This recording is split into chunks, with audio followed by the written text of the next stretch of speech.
Shabbat Shalom. Neste Shabbat, nós estamos com o estudo da Parashá Matot e Masei, tribos, partidas. E o tema é 11 anos e um dia, o voto da mulher. Esta Parashá, ela se encontra em Números no capítulo 30, a partir do verso 2, ao capítulo 36, verso 13.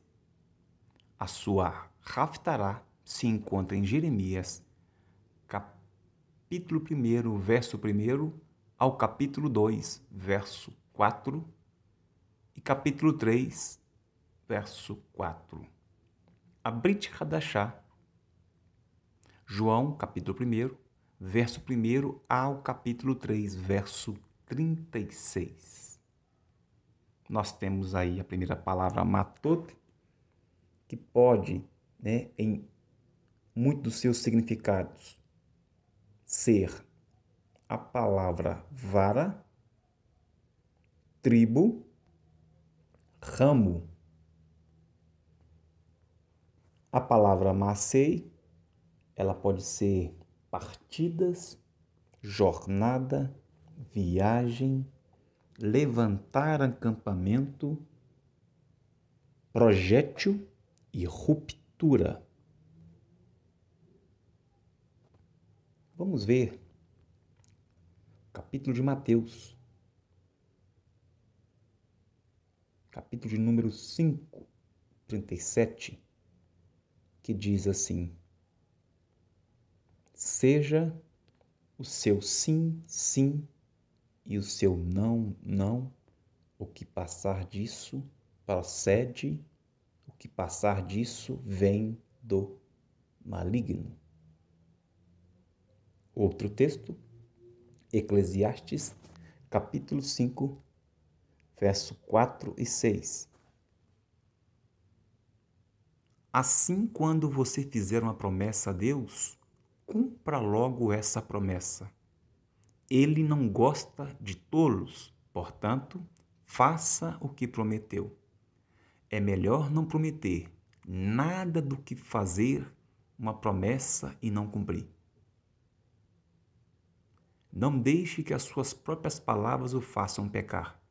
Assim, você não terá de dizer ao sacerdote que o que você queria dizer não era bem aquilo. Para que fazer Deus ficar irado com você?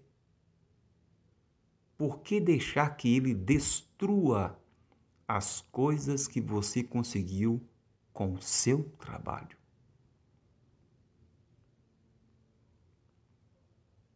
Números, capítulo 33 e o verso 3. Os israelitas partiram de Ramsés no 15º dia do primeiro mês, no dia seguinte ao dia da Páscoa. Saíram eufóricos, de mão erguida em sinal de vitória, diante dos olhos de todo o Egito.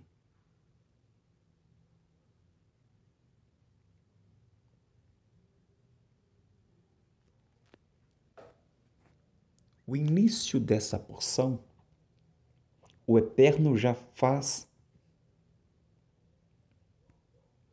prescrições através de Moshe Rabbeinu para dizer ao povo concernente ao voto. E este Shabat, Matot, Masei, é o Shabat aonde todos nós temos, a oportunidade de retorno, a oportunidade de fazermos techuvá. É neste Shabat que nós temos essa grande oportunidade. E nisso nós vemos o quanto o Eterno é amoroso para conosco. Techuvá retorno com relação a toda a situação relacionada a voto, a toda a situação relacionada à promessa. Então, nós temos um Shabbat Kedushá Hadavá.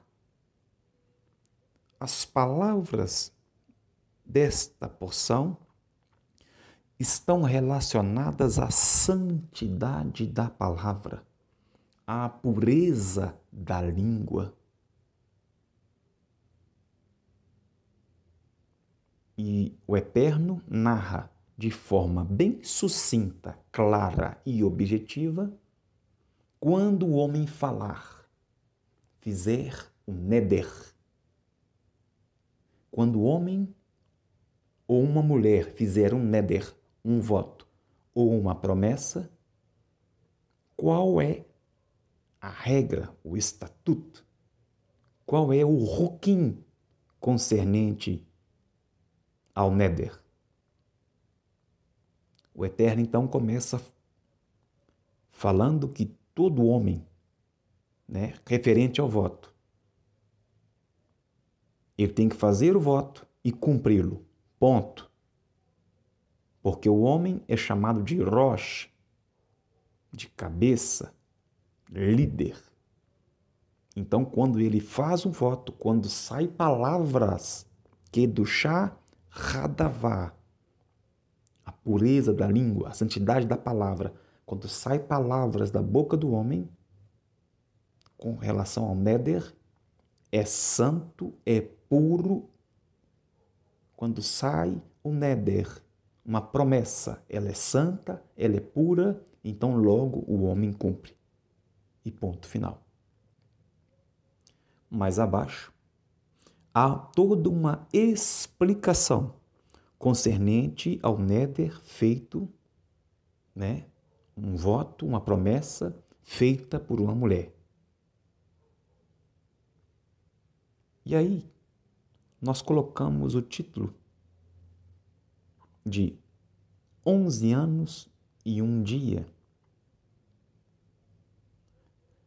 Mas esteja com o princípio do Bar Mitzvah, aonde o rapaz, o menino, com seus 13 anos, e a outra referência é o Beit Mitzvah, aonde a moça, a menina, com seus 12 anos, se torna filha do mandamento, enquanto o rapaz, o menino, se torna filho do mandamento.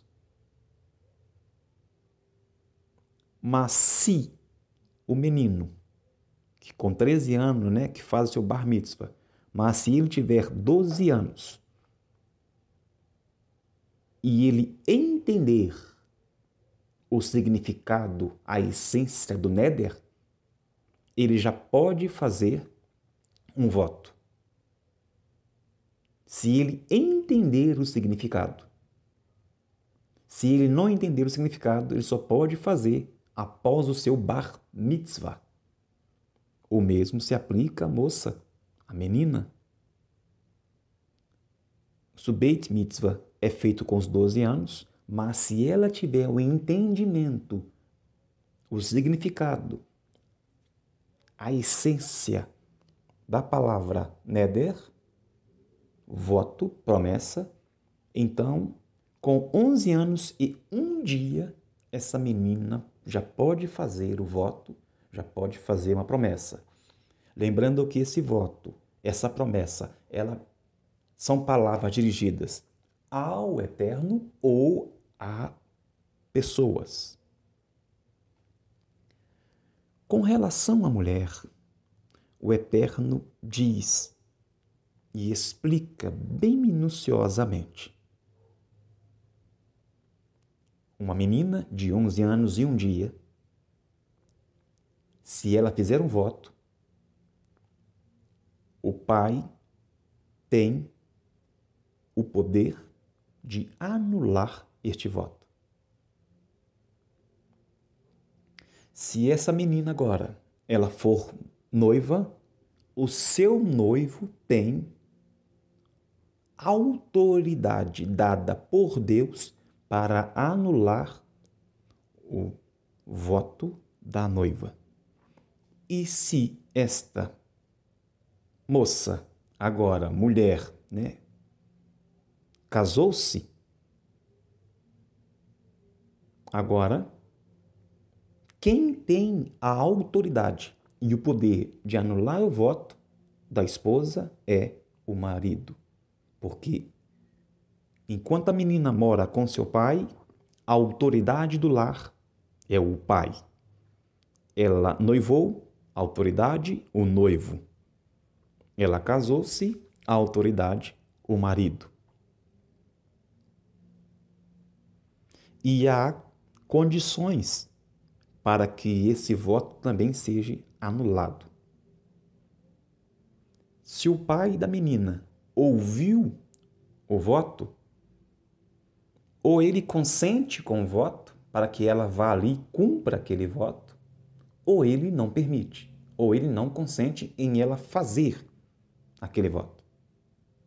Mas, para ele anular, ele tem até o pôr do sol para fazer. Por que o pôr do sol? Porque nós que estamos na restauração entendemos que na viração do dia torna-se outro dia. Então ele tem aquele dia para anular o voto da filha, da noiva ou da esposa. E este voto, mesmo que tenha sido feito a Hashem, o marido tem essa autoridade para anular.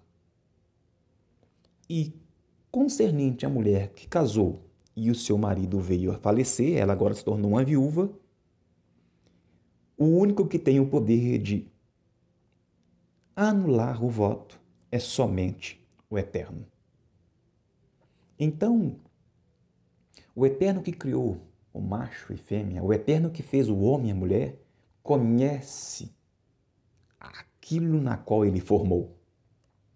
E é de conhecimento de todos, quem é que faz ali, quem é que usa demais da parte da comunicação, da parte da fala. Nós sabemos que a mulher ela fala muito mais.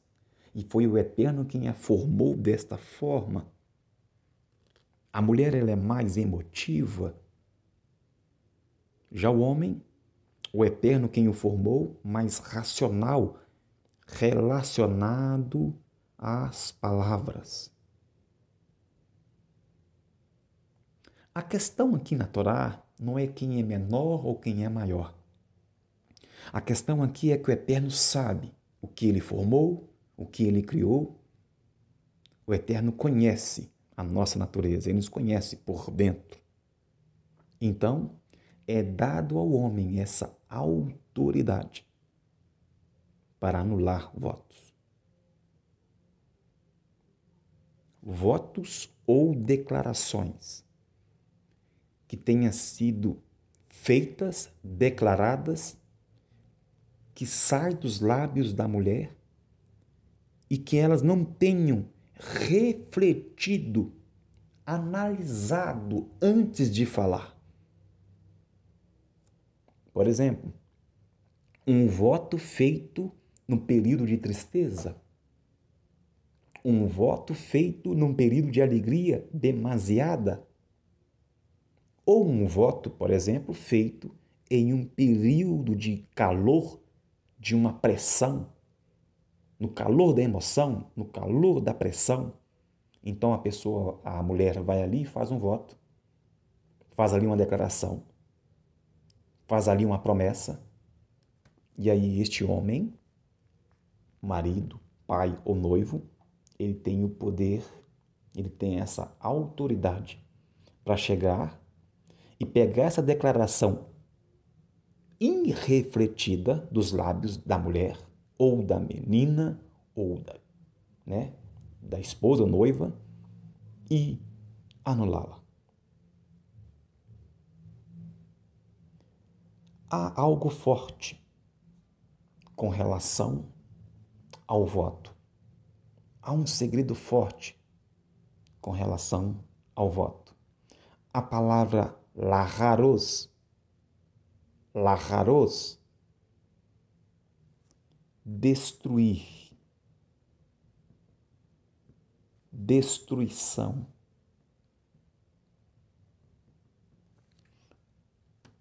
O Eterno, como nós vemos em Eclesiastes 5:4,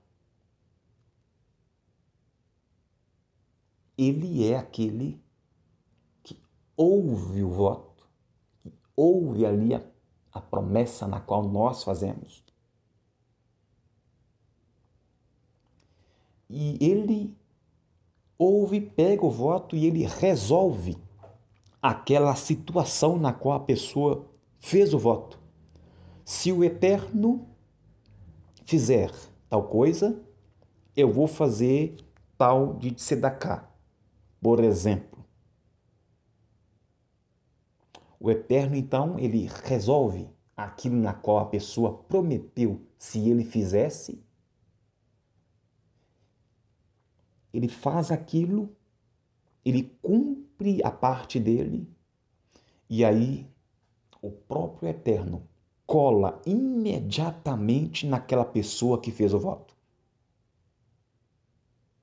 E aí, laharos, se eu não o fizer, haverá destruição completa. Você alcançou uma bênção, você estava com uma situação impossível de ser resolvida, você abre os seus lábios, faz uma kedushá hadavar, você faz e fala uma palavra em santidade, em pureza, e não cumpre a sua parte. Você viola a palavra na qual você mesmo diz. E violar uma palavra dita é um pecado gravíssimo. Nós não podemos nos apressar para falar. Porque quando eu não cumpro, eu estou violando, eu estou profanando e eu estou desonrando a palavra.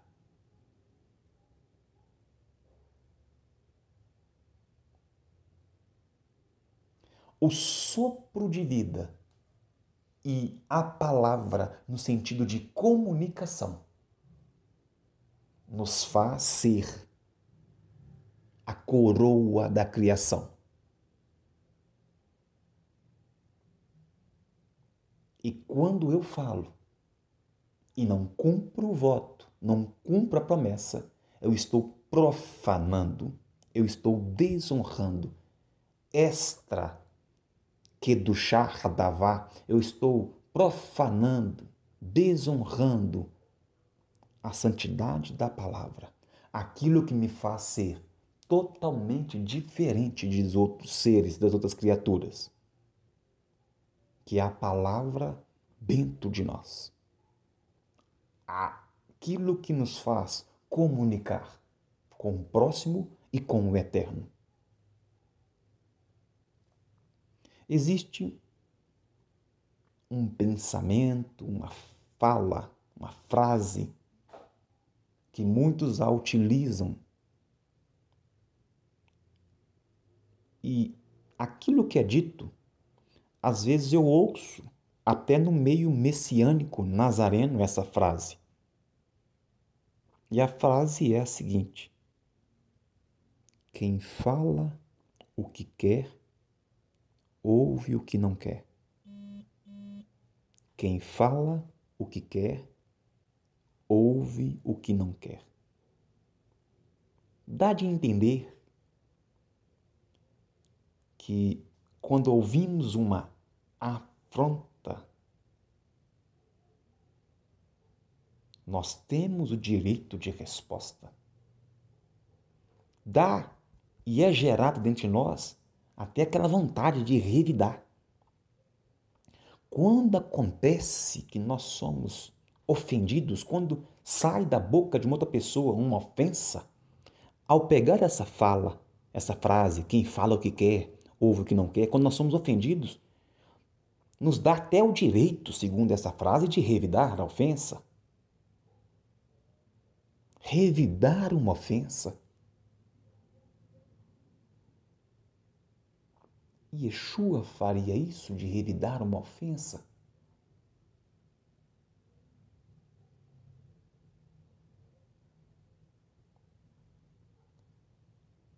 Em cima dessa frase, nós percebemos que nós temos até a permissão de humilhar alguém com palavras, rebaixar alguém, humilhar um semelhante.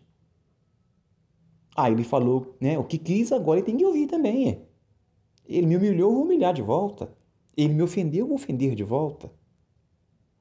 Então, este é o segredo dessa porção. Prometeu? Cumpra. É mulher, é filha, é noiva, há aquele que pode anular o voto. E aqui é muito interessante pontuarmos a questão da esposa falar com o marido e o marido ouvir a esposa. Porque quando chegar a viração da tarde, no dia seguinte não tem como o marido falar, você não vai fazer isso não. Nós vamos quebrar isso aí, você não vai fazer esse voto não. Essa promessa que você fez aí não vai poder cumprir não. Já é outro dia. Você escutou, mas não ouviu? Ouça. Pare para ouvir. E aqui reforça a união do casal. Porque no dia seguinte, aquela palavra não pode mais ser anulada. E se aquilo que a pessoa prometeu for algo que for gerar peso para aquele casamento, agora já não tem como mais anular.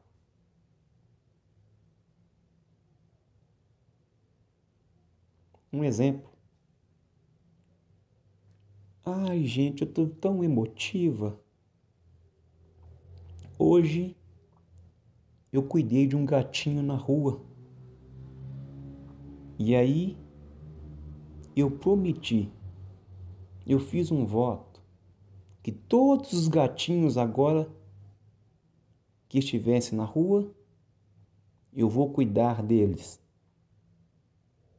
Eu vou dar casa, vou dar abrigo. E ali foi falando, né?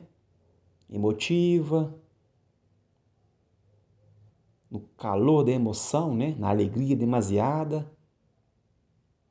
Eu faço um voto de cuidar de todos os gatos. Só que não avaliou de onde é que vai sair o recurso para aquela ração, de onde que vai sair o recurso para criar um espaço, né? Para que caiba todos os gatos da rua, do bairro, da cidade. Por isso que eu tenho que refletir muito antes de falar. E se eu disse, como mulher, eu disse essa frase, vou cuidar de todos os gatos. Falei com meu noivo, falei com meu marido, e aí ele só escutou, ok. Aí no dia seguinte, meu noivo, meu marido, estou muito satisfeito com você, daquela nossa conversa de ontem, que você vai me apoiar agora, né, do voto que eu fiz, da promessa que eu fiz de cuidar de todos os gatos. E de repente o marido fala: opa, peraí, vamos colocar aqui na ponta da caneta, nós não temos condições de fazer isso não, nós não temos esse espaço. Eu tenho alergia a gato, como é que eu vou cuidar de gato aqui na minha casa? E por aí vai. É só uma história hipotética. E aí nós imaginamos que foi um voto, que foi uma promessa, e o dia passou.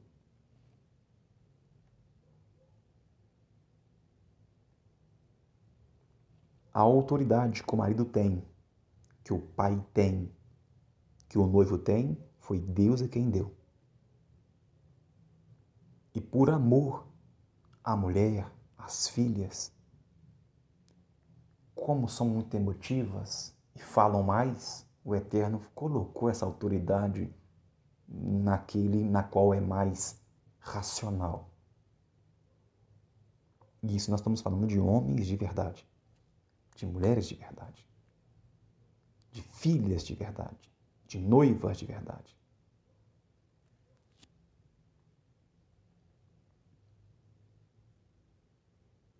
Para que não seja destruído um lar, para que não seja destruído uma comunidade, para que não seja destruído. Vamos lembrar daqui do Shah Hadavar. Vamos aproveitar, lembrar da oportunidade de Teshuvah na qual todos nós estamos diante dela neste Shabat. A pureza da língua. E aqui já é uma oportunidade para que toda Lashon Hará seja desfeita na mente antes de sair nos lábios. O que temos que buscar é a pureza da língua.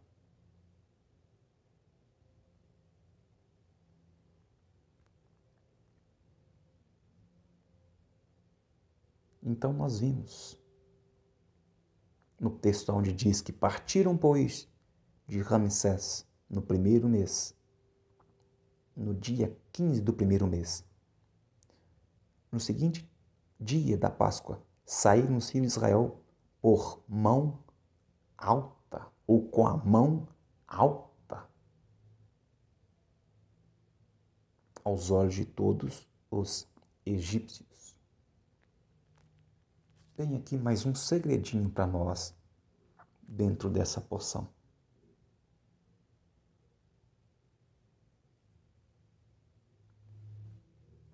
Moshe, ele falou, ele registrou todos os lugares aonde os filhos de Israel passaram pelo deserto.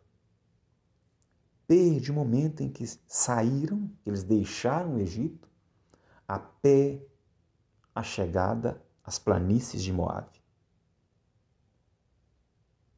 E um número desses lugares aonde eles pararam, acamparam, é um total de 42 lugares diferentes durante os 40 anos. A Torá nos diz que os judeus fizeram uma peregrinação desde Ramsés, no 15º dia do primeiro mês, e avançaram com um Yad Hamar, braço levantado, diante dos olhos dos egípcios. Nós vemos isso em Números 33, 3. A Torá, então, ela introduz um detalhe na qual passa-se despercebido aos nossos olhos. Mas esse detalhe é um ensinamento na qual nós temos, que o nosso povo aprendeu com os egípcios.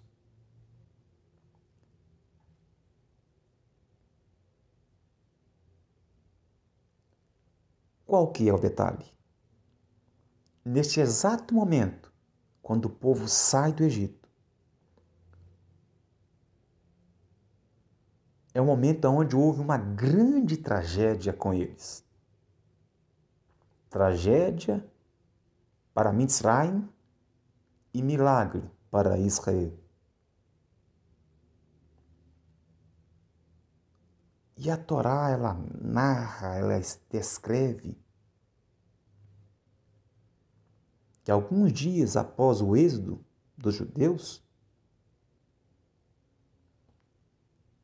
Ibid, verso 4, os egípcios enterraram seus mortos e Hashem fez justiça aos seus deuses.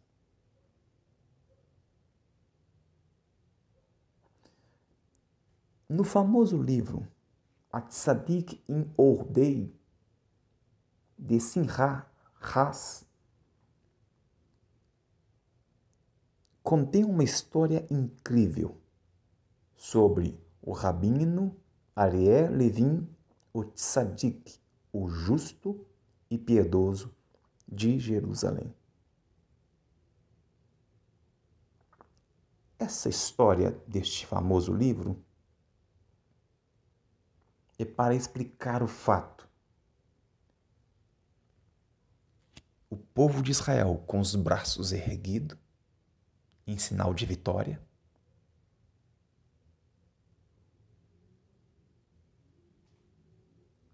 e o detalhe que o povo está no seu pior momento e vê o povo saindo. A história é assim. Em meados de 1948, em maio, choveram bombas no centro de Jerusalém. Nenhuma rua era segura e não havia abrigos. Durante esses ataques, Samuel Weigarten, que trabalhava como caixa num banco, ele se alistou como voluntário na segurança civil.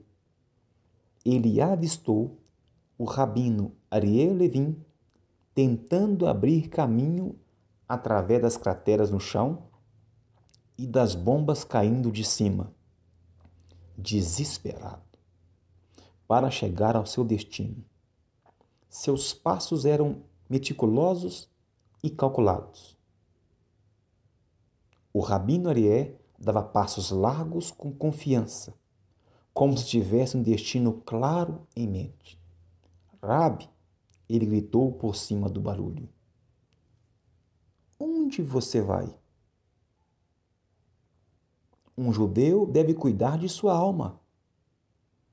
Eles estão atirando em nós. Entre neste abrigo imediatamente.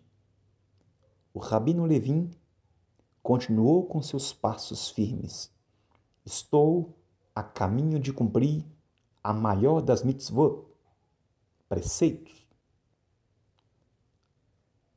Há cerca de 40 almas que partiram no hospital Bikur Rolim e ninguém para cuidar delas. Os únicos ali são os chacais, que estão ali para cortar os braços e assim levar suas joias. Estou reunindo voluntários para cuidar deles.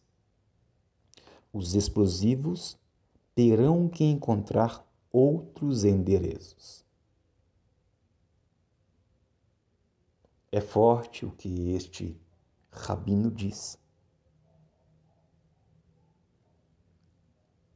Tem pessoas logo à minha frente e não há ninguém cuidando delas. E aí ele diz que, mesmo estando, sob ataque, o importante é ir lá cuidar daquelas almas que partiram naquele hospital. E ele disse que os explosivos, os mísseis que estavam caindo, teriam que procurar outro endereço, porque ele dava seus passos com muita emuná, com muita confiança, porque ele iria cumprir um mandamento de cuidar daqueles corpos. ele viu que não tinha ninguém lá. E ele clamou por voluntários.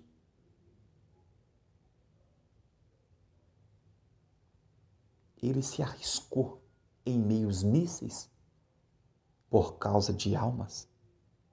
Cerca de 40 pessoas que estavam lá, falecidas, para que não fossem violadas. Ele se arriscou, ele se atirou.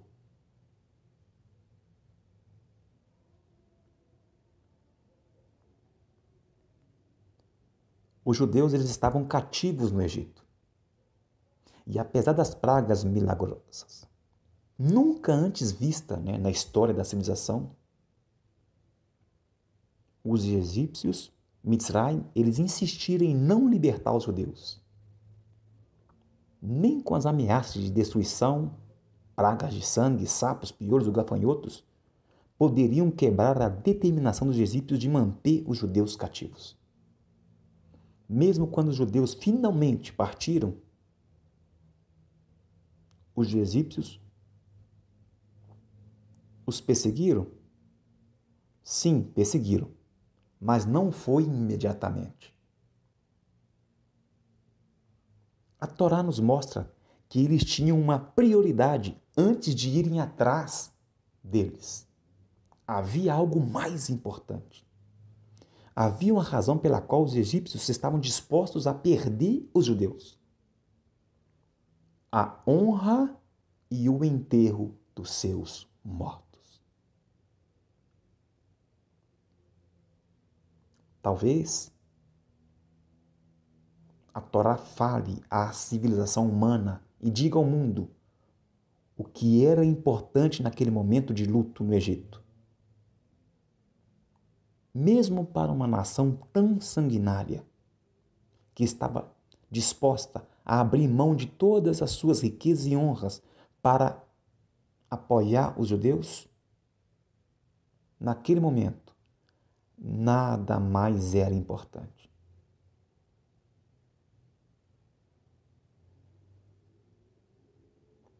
Era preciso dar-lhe merecida honra e enterrar os mortos.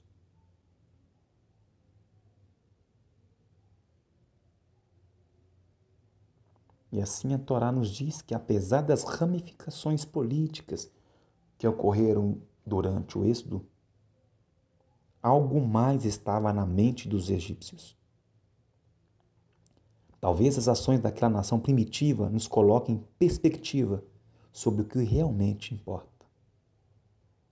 Se uma nação como o Egito estava disposta a renunciar ao seu orgulho nacional e a perda da sua principal força de trabalho pela honra que tinha de prestar aos seus mortos, então, quanto mais deveria cada nação rever quais são verdadeiramente os seus valores e prioridades.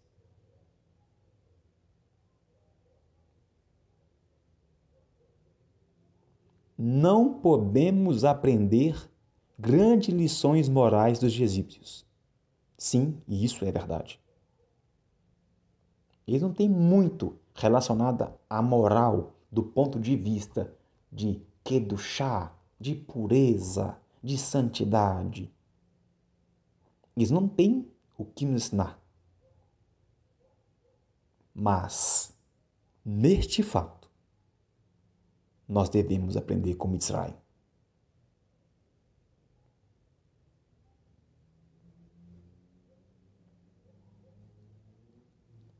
Um pouco mais à frente, mais um segredo para nós.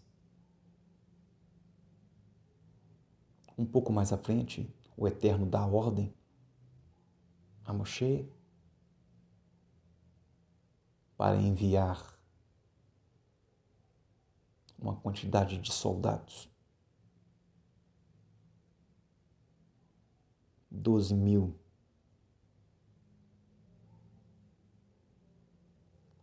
Só que essa quantidade é muito pequena, perto da imensidão do exército na qual eles iriam enfrentar. Mas o segredo de terem ido um número tão pequeno de cada tribo é que eles tinham acabado, a grande maioria ali que tinha acabado de se contaminar com as mulheres moabitas. E quem está em pecado, contaminado, ele não pode lutar nas guerras do Eterno.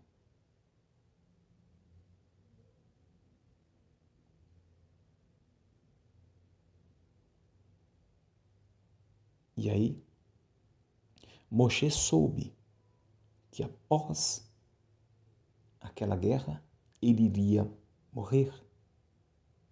Então ele convoca o exército imediatamente, assim que ele ouve a instrução, a ordenança do Eterno. Ele se levanta, já convoca Pinhas, e eles vão em direção a outra nação. Sabendo que ele ia morrer, ele poderia ter esperado mais um pouco, titubeado mais um pouco. Não. Saem palavras de santidade da boca de Moshe. A convocação ela é feita imediatamente.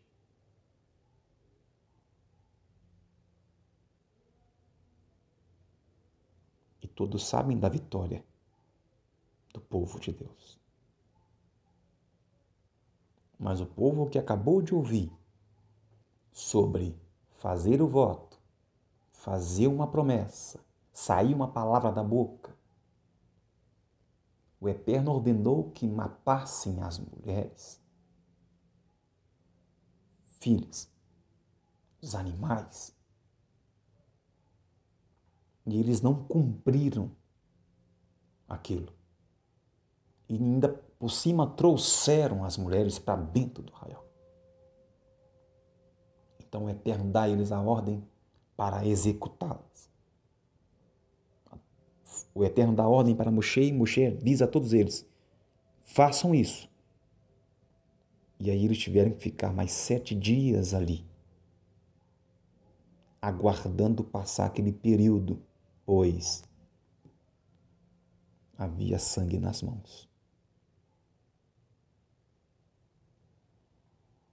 Tudo que for falar, vamos avaliar, vamos pensar.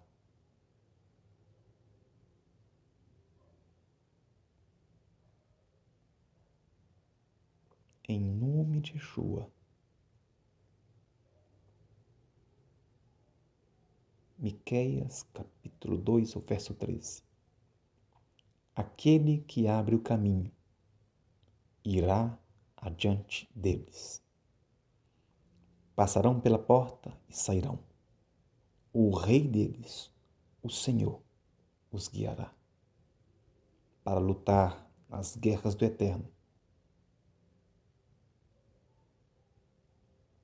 Nós temos que estar nas condições de santidade. Caso contrário, não tem como pegar e receber as armaduras de luz. Não tem como estar com o Eterno adiante de nós. Não tem como acompanhar essa marcha. A todos vocês, Shabbat Shalom. Que o Eterno venha abençoá-los, guardá-los e protegê-los. Em nome de Yeshua, pelos méritos de Yeshua, Kedushá Havar, Kedushá Hadavar, a santidade da palavra, a pureza da língua, o respeito quando vamos falar. Não vamos profanar e nem desonrar a palavra.